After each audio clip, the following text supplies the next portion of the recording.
In today's video, we are going to explore the concept of diffusion, which is a fundamental principle in biology and chemistry.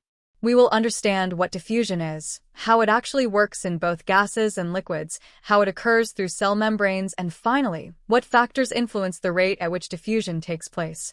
At the core of this topic is the idea that molecules are constantly in motion. If left undisturbed, these molecules will move in random directions due to their natural kinetic energy.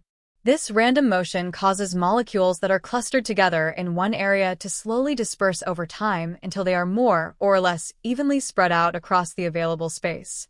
This gradual process of spreading from a region of high concentration to a region of low concentration is called diffusion. The definition you should remember is that diffusion is the net movement of particles from an area of higher concentration to an area of lower concentration. To put it another way, molecules tend to move from where they are tightly packed to where they are more spread out. The term net movement means the overall movement of all particles when considered together as a group. Although individual molecules may sometimes move toward areas of higher concentration, when viewed collectively, they tend to drift toward areas of lower concentration. Diffusion happens in both gases and liquids. For instance, if you spray perfume in a room, the smell quickly spreads because the gas particles diffuse through the air. Similarly, when food coloring is added to a beaker of water, it spreads until the entire liquid is uniformly colored, which is diffusion in a liquid. Now, let's consider diffusion through cell membranes. Imagine the inside of a cell on one side and the external environment on the other side. The cell membrane separates the two and acts as a partially permeable barrier, meaning it allows only certain small particles to pass through it.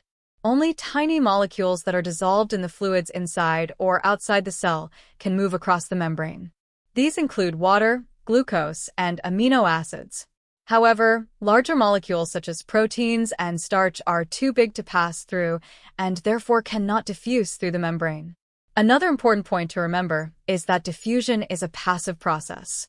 This means it does not require any energy input from the cell.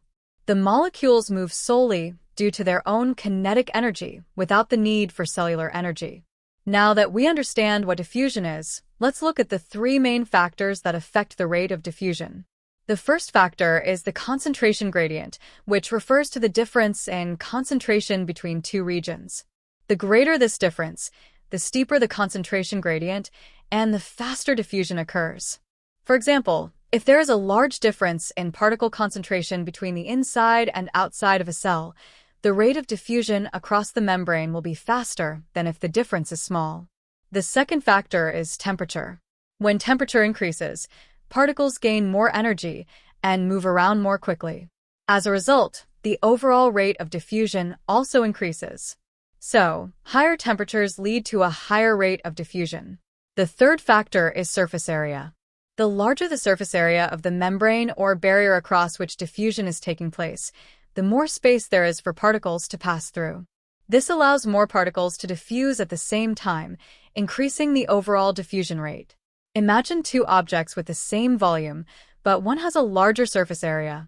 The one with more surface area allows more molecules to interact with it at once, making the diffusion process quicker.